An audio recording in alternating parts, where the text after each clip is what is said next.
So today I'm going to show you how to buy and sell stocks on a Vanguard account. So what we're going to do is have our account loaded up here in a real time so you can follow directly along. So the first thing we're actually going to be doing here today is actually going into my account settings right over here since we're on the main page after logging in. So if you hover over here, you're going to see a couple different options. Let me actually clear up some of this arrow stuff here.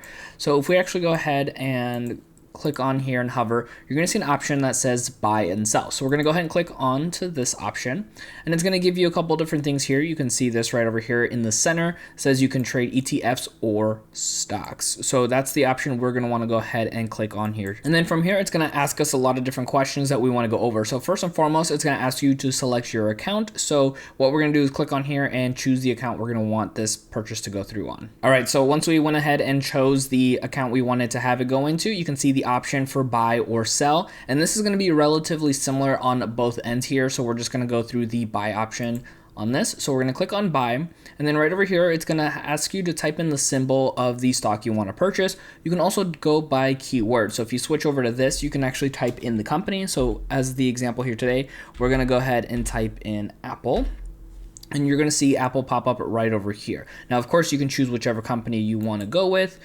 So we're going to go ahead and click on there. Now, it's going to come up in real-time quotes based off of its current price point, the changes, and some other important information to note here as well.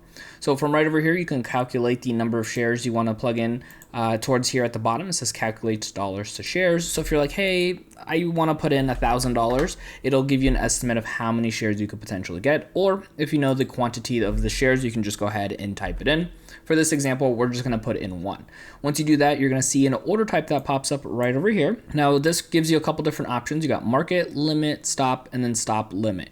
Now, for today's example, we are just going to do a regular market order, which means this is going to go through at its current price point, and we're going to have it duration for the day. So on the right-hand side over here, you're going to see where it says balances, and it's currently showing us that we don't have any money, so you want to make sure you can do a deposit into this account prior, and then it's going to show you the trade details, which is the current estimated price, the commission fee, if there is any. You can see this one is entirely free, and then the total estimated net amount. If everything looks good here, you can go ahead and click on preview order, and then from the preview order, this is what it's going to show you. It's kind of a little bit the same thing that we just saw earlier, but it is confirming that everything looks correct, because once we click on the submit button right over here, you just went ahead and purchased your first stock on Vanguard. Now, if you want to learn more about utilizing Vanguard, check out my next video right over here to keep on learning. My name is Dennis, and I'll see you in that next video.